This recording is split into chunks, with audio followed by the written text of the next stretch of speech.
Gençler akıyor. Durduramıyoruz efendim. Şöyle. Şu şekilde. Pardon diyor. O zaman ne yapıyorsun? Çat! Diyeceksiniz ki ne alaka? Valla ben 1-2 senedir anlatsın kızım. Açıkçası çok doğru bilip bilmediğinden emin değilim ama gelmeye devam ediyorlar bana. Yok, bu ikisini öğrenirseniz çok keyif alır. Bazen video çekiliyor böyle baka kalır. Ben anlatamıyorum, şöyle canlandırdım suyun altında bir anda. Şöyle yaptım. İşaretini bilmiyoruz. Dalışla denk geldi falan. Bak bunu 10 numara işaretini kullandım. Valla söyleyeceğim. Linçlesin. Eğitmenlerde bir. Bunu öğretmeye pişman oluyor muyum bazen? Bilinmeyen dünyanın içine hoş geldiniz. Su altında iletişimin kopması gerçek ve aklımıza bile getirmek istemediğimiz bir durum. Regülatörü çıkarıp derdinizi anlatamazsınız. Çünkü yüksek ihtimalle şöyle bir şey duyulacak.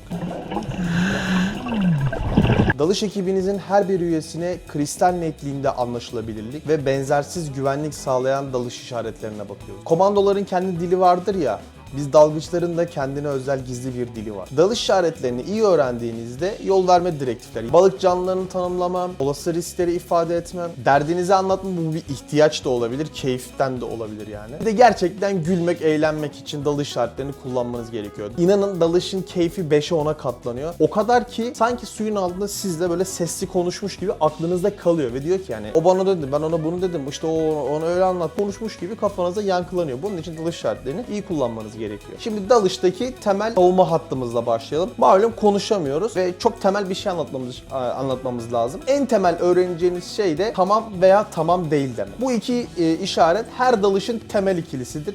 Bir dalışta en az 10 kere kullanırsınız tamamı inşallah. Kısacası ilk olarak okey işareti. Hem soru hem cevap anlamında kullanılır. Baş parmak ve işaret parmağını net ve görülür bir şekilde yuvarlak yapıyorsunuz ve 3 parmağınızı kapatarak net bir okey işareti veriyorsunuz.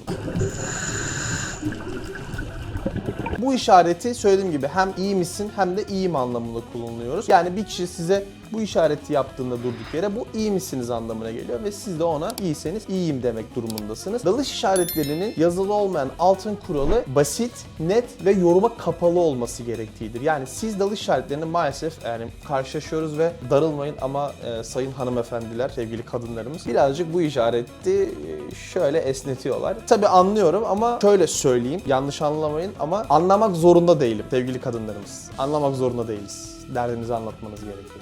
Mesela bu şekilde, net bir şekilde anlatmanız lazım derdinizi. Ya da mesela şöyle bir şey oluyor. Bu da çok karşılaştığımız bir konu. Şimdi benim gözlüklerim maske olarak düşünün. Diyorsun ki mesela iyi misin diyorum, şöyle yapıyor.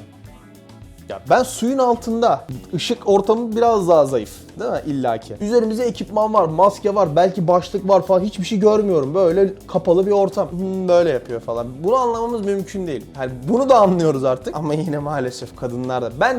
Benim tecrübem bu. Bunu yaymıyorum, genele yaymıyorum. Benim tecrübem bu şekilde oldu. Ben denk gelmişim yani, benim terbiyesizliğim. Erkeklere denk geleceğim bundan sonra ama böyle oldu. Yapmayalım sevgili dalgıç adayları ve dalış yapanlarımız. Bir yandan arkadaşlar dalış liderleri için dalış işaretleri bir bilinç kontrolüdür. Bakın bunu biz Dive Master eğitimlerinde anlatırız, söyleriz. Şimdi siz bir kişiye mesela böyle bir okey işareti yaptınız ve kişi size böyle abidik gubidik bir hareket yaptı. Böyle bir şeyler yaptı falan. Buna dersin, buna inmeymiş herhalde. Buna bir şey oluyor, buna gelmişler dersin. Anlarsınız yani. Bir noktada da bizim için bilinç kontrolü de olduğu için hani ara döneriz, bakarız. Yüzler böyle çakır gibi mi falan. Çakı gibi mi? Çakır değil. Çakı gibi mi? İşaretler net mi vesaire. Ayrıca dalış gruplarının fotoğraflarının vazgeçilmezidir. İtiraf etmeliyim ki ben tiksiniyorum dalış fotoğraflarında şu pozu vermekten. 10 yıldır dalış yapıyorsam 9,5 yıldır tiksiniyorum bundan. Ama öyledir yani. Grup bir araya gelir ve işte dalış grubuyuz. O zaman hadi bir tane okey patlatalım. Böyle pozlarımız olur. Okey işaretinin su altı ve su üstünde mesafeye bölünmüş farklı varyasyonları var. Bu da şu şekilde. Diyelim ki biraz daha orta mesafedesiniz. O zaman tek el şu şekilde karşı tarafa okey olduğunuzu ifade ediyorsunuz. Buna böyle satıh veya işte yüzey okeyi de diyoruz. Ancak mesela diyelim ki bir ışığın zayıf olduğu, görüşün bir tık düşük olduğu bir grup var. En arkadaki kişiyi şu şekilde görmek zor olabiliyor. O zamanlarda da biz şu şekilde okey yapıyoruz. Üçüncü okey türümüz ise bu satıh okeyi. Şöyle oluyor. Çok ciddi bir mesafede, uzakta olduğunuzu düşünün. Şu veya şu bizi kurtarmayacaktır. O zaman ne yapıyorsunuz? Çok affedersiniz. Şu şekilde kollarınızı yukarıda birleştiriyorsunuz. Biz bunu maçta hakem sana kafam girsin anlamda yapıyoruz hocaya. Kocaman bir O işareti yapıyorsunuz. 2 numara problem var işareti. Problem var işareti şöyle. Problem var birader der gibi böyle. Avuç içi yere bakacak şekilde ileriye uzatılmış. Parmaklar açık ve bilekten şu şekilde döndürüyorsunuz. Problem var demiş oluyorsunuz. Örneğin diyelim ki bacağınıza kramp girdi. O zaman şöyle yapıyorsunuz. Bacağınızı gösteriyorsunuz. Bacağımda problem var. Veya diyelim ki kulak eşitleme probleminiz oldu. Kulağımda problem var dediniz.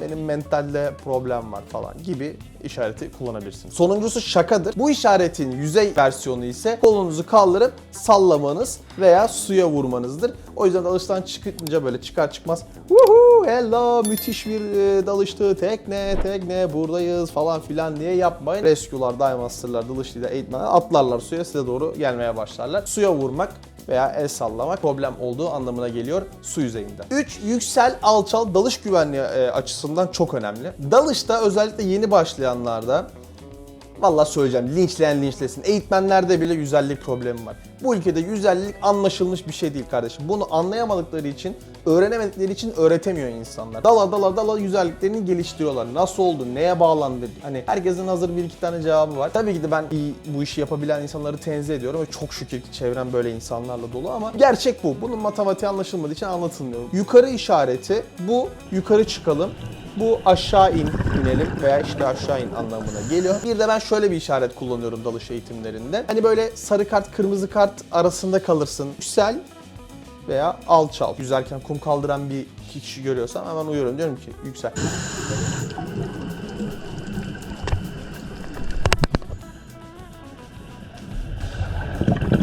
Çünkü şunu yaptığınızda biraz böyle fazla reaksiyon verenler var. Bunun böyle anlaşılana kadar ben şunu veya şunu da kullanıyorum ama genel olarak bizde dalışta yukarı, yükselme, aşağı, alçalma işareti. Dalış eğitiminde şöyle bir şey oluyor. Okey misin diyorum. Okey diyor, sonra hemen herkes kendini düzeltiyor. Pardon diyor. Böyle sil hareketi yapıyor böyle bir de. Siliyor falan böyle. Okey yapıyor. Çok hoşuma gidiyor. Çok eğlenceli bir an. Yukarı, aşağı, okey. Bunları birbirinden ayırmamız gerekiyor. 4 numara dur işareti. Diyeceksiniz ki ne alaka? Valla ben 1-2 senedir bu işaretten dolayı çok muzdaribim. Yani bunu ben anlatamıyorum ki neyini anlatamayacağım. Dur işareti. Durunuz. Lütfen durunuz. Bilmiyorum, durduramıyorum insanları. Gençler akıyor. Durduramıyoruz efendim insanları.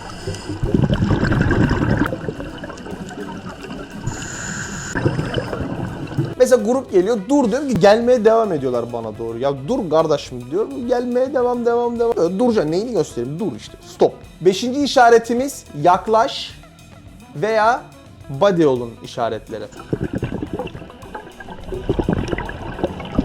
Bu işareti özellikle ben çok kullanıyorum. Çünkü dalış grubunda yeni eğitimlerde özellikle tabii ki de body ile yüzmeyi insanlar bilmiyor oluyorlar. Yaklaşın ya da örnek veriyorum, dalışta bir kişi dalışın henüz başında kulak problemi yaşadı 3-5 metrelerde ve dedi ki ben dalışa devam edemiyorum dedi. Bu durumda örnek veriyorum, bizim de bir tane asistanımız olsun bu grubun arkasında. Ne oluyor? O kişiyi biz tekneye gönderiyoruz ama su altındaki kişi body'siz kalıyor. Hemen asistana diyoruz ki sen, asistanını gösteriyorum. Diyorum ki siz ikiniz artık body'siniz. 6 güvenlik beklemesi şu şekilde veya şu şekilde. Bunun varyasyonları var. Bu ara bunu yapıyorum. Buna taktım. Bunu seviyorum. Ama şu, yani önceden bunu hep yapıyorum. Zorunlu bir bekleme değildir. Deko beklemesi hiç değildir. Bazı insanlar konuşuyorlar, görüyorum. Diyor ki deko beklemesi sırası. Deko beklemesi demeniz çok sakıncalı bir durum. Çünkü bu sizin dekompresyonlu bir dalış yaptığınız anlamına gelir. Güvenlik beklemesi her dalışın sonunda 5 metrede 3 dakika veya 3 metrede 5 dakika şeklinde yapılır ama bunun makbulü 5 metrede 3 dakikadır. Çünkü 2 dakika fazladan beklemek kimse istemez. Bir de 3 metre gerçekten illet bir şeydir. Grubunuz iyi değilse zaten herkes yükseliyor falan filan. O yüzden işaret şu: 5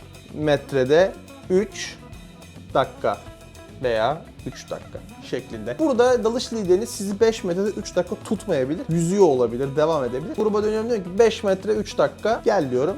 Yüzmeye devam ediyoruz teknenin altına doğru. Tekneye doğru, yani teknenin altından geçmiyoruz. Teknenin altından geçmeyin efendim. Teknenin altından geçilmez. Teknenin altına yaklaşmayın. Biz bu 5 metre 3 dakikada mesela bazen ne yapıyoruz? Şöyle yapıyoruz. Gel diyorum. Taş, kağıt, makas. Ters oldu. Taş, kağıt, makas. Ha, patlatıyoruz bir tane. Pa falan filan. Ben bu çok iyiydim bunda da. Son yıllarda çok kaybetmeye başladım. Bu yüzme muhabbetini, oyun oynama muhabbetini şu yüzden anlattım. Bazen dalıcılar diyor ki bekleme yapmadık diyor. Yok kardeşim biz yaptık. Biz her şeyi uygun yaptık. İşaretimi verdim, yüzmeye devam ettim. Briefing'de söylerim zaten bunu. Ya da oyunu oynayıp kafası dağılıyor. Diyor ki yapmadık diyor.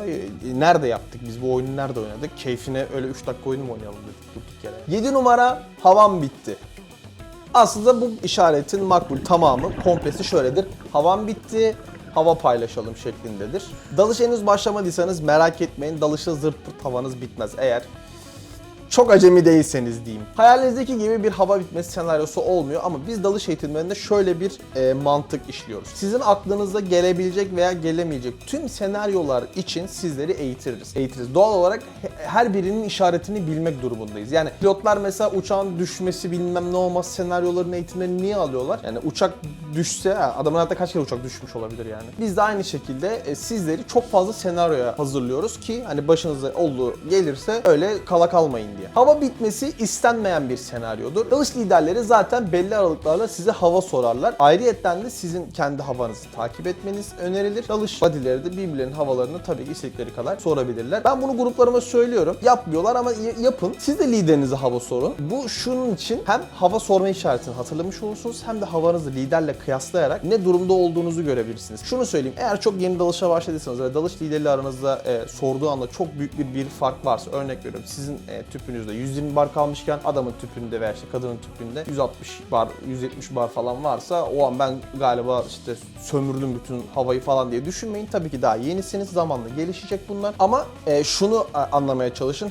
Demek ki dalış lideri şöyle bir hava tüketmiş. Ben de demek ki buraya çıkmalıyım diye sizde bir aslında ne diyelim ona üst çıta oluşturmuş oluyor. Bu işareti yaparken arkadaşlar büyük ve kocaman görülecek şekilde yapıyoruz. Yani şöyle bir şey yapmıyoruz, tamam mı? Şöyle ya da şöyle yapmıyoruz. Şöyle yok, şöyle yok. Elimizde alıyoruz ve gidebildiği kadar bu tarafa, daha sonra bu şekilde böyle söylemek zorundayım. Boyunu keser gibi işaretimizi yapıyoruz. Hava paylaşalım işareti. Eminim ki her dalgıcın acayip komik, acayip eğlenceli, en az bir ama bence daha fazla hava bitme senaryosu vardır. Dalışa başlamayan insanlar bundan çok çekiniyor ama en komik anlarda o anlar oluyor. Yani üzgünüm ama benim bir tane var çok komik. 8 numara buna ilintili olarak, bir öncekine ilintili olarak. Hani demin dedim ya işte havanızı sorun ona buna vesaire diye. Bunu nasıl yapıyorsunuz? Bir elinizi böyle kaldırıyorsunuz, öbür elinizin iki parmağıyla avuç içerisine birkaç yere şu şekilde nazikçe vuruyorsunuz. Bu havan kaç demek. Eğer bu şekilde karşı taraf anlamıyorsa, bazen kitlenebiliyorlar. O zaman göstergenizi, hava göstergenizi, gauge'inizi kaldırıp gauge'i gösteriyorsunuz. Veya direkt şu şekilde gauge'i gösterebiliyorsanız ve anlıyorsa karşı taraf bunu gösteriyorsunuz ama işaretimiz bu. 9 numara şimdi size fantastiko bir işaret göstereceğim. Eğitim almadıysanız eğitim alırken aşırı işinize yarayacak. Hazır mısınız? Bak bunu çok fazla insan bilmiyor. Anlamadım işareti. Evet, anlamadım işareti. Bak eğitmenlerimize söylüyorum veya eğitim alacaksanız size söylüyorum. O kadar fazla işinizi kolaylaştırıyor ki anlamadım işareti. Nasıl oluyor biliyor musun? Kafada ampul yanmadı. Yani şöyle parlama olmadı. Yani anlamadım. Şu şekilde bütün parmaklarınızı aç kapa yaptığınızda anlamadım. Ampul yanmadı. Bunu öğrettiğime pişman oluyor muyum bazen? Evet ama çok da işe yaradığı oluyor. Bunu gösterdim diye anlama gayretine girmiyor bazen insanlar. Onun için onlar kul hakkına giriyorlar. Eğitimdir yani bir beceride anlamamış. Böyle boş bakıyorlar ve el sallıyorum. Burada mısın falan diye. Olsa da şey oluyor böyle. Yani kafada karşı tarafta şöyle sesler geliyor.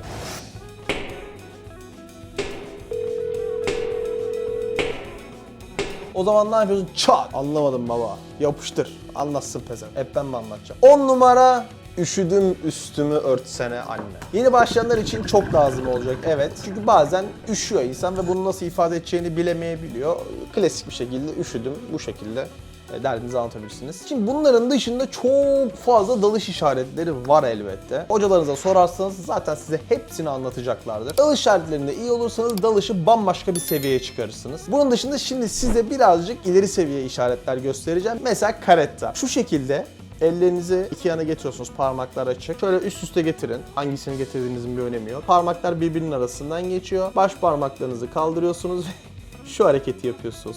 Bu caretta işareti. Hayatımda hiç kullanmadığım bir dalış hayvanının işaretini göstereceğim. Düzeltiyorum, çok kullandım. Açıkçası çok doğru bilip bilmediğimden emin değilim ama hani o şekilde gördüm. Köpek balığı şu şekilde. Neden çok kullanılıyor dedim? Çünkü biz dalış liderini de bu şekilde gösteriyoruz veya işte hani yetkili sensin demek için şu işareti kullanıyoruz ama köpek balığı da bu şekilde. Ne olabilir? Ahtapot! Tabii ki ahtapot. Şöyle arkadaşlar, bir elinizde öbür kolunuzu bileğinizden yakalıyorsunuz. Yine hiç önemi yok hangi kolunuzun olduğu. Bilekten yakalıyorsunuz ve öbür elinizi ahtapotu canlandıracak şekilde şöyle ovalaya yapıyorsunuz. Müren direkt kafasını canlandırıyorsunuz elinizle. Gölge oyunu oynar gibi şu şekilde. Aslan balığı var bir de tabii ki. Aslan balığı ile ilgili şöyle bir anım var. Türkiye'ye ilk böyle bizim sularımıza gelmeye başladığında işaretini bilmiyoruz. Dalışta denk geldik falan. Ben de aslan balığının şöyle canlandırdım suyun altını bir anda. Şöyle yaptım. Bence bu daha iyi. Aynı değil mi? Bak video koyayım şuraya. Aynı. Böyle duruyor. Ama aslan balığının işareti şöyle baş parmaklarınızı içeri kıvırıyorsunuz. Kıvırmanıza da gerek yok gerçi de. Ben kıvırıyorum. Parmaklarınızı şu şekilde çarpı yapacak şekilde birbirine geçiriyorsunuz. Deniz tavşanı var şöyle. Yunus var mesela şöyle. Şu şekilde. Bir tane size bir şey göstereceğim. Bu çok tatlı oluyor. Fotoğraf ve video. Bu ikisini öğrenirseniz çok keyif alırsınız. Çünkü bazen video çekiliyor böyle baka kalıyorlar. Bazen fotoğraf çekiliyor hareket ediyorlar falan. Bakın fotoğraf. Tamam mı? Yani fotoğraf.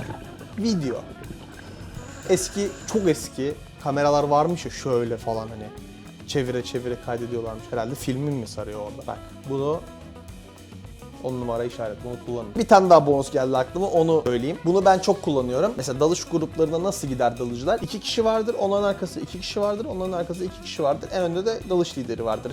Ben bazen mesela şunu body sıraları karışıyor ve şöyle söylüyorum. Sen, siz arkaya veya sen bunu takip et şeklinde işaretler yapıyorum. Bunu da ekstra vermek istedim. İşte böyle arkadaşlar. Merak ettiğiniz başka işaretler var mı? Varsa bana yazın. Bu serinin devamını getirelim ve orada bunlardan bahsedelim. Hatta videolarda yer almak isterseniz, beraber konuşmak isterseniz de bunları yazın. Seve seve yaparız. Çok da keyif alırım. Beraber anlatırız. Beni izlediğiniz için teşekkür ederim. Videoyu beğendiyseniz beğenme butonuna basmayı ve kanala abone olmayı unutmayın. Kendinize iyi davranın.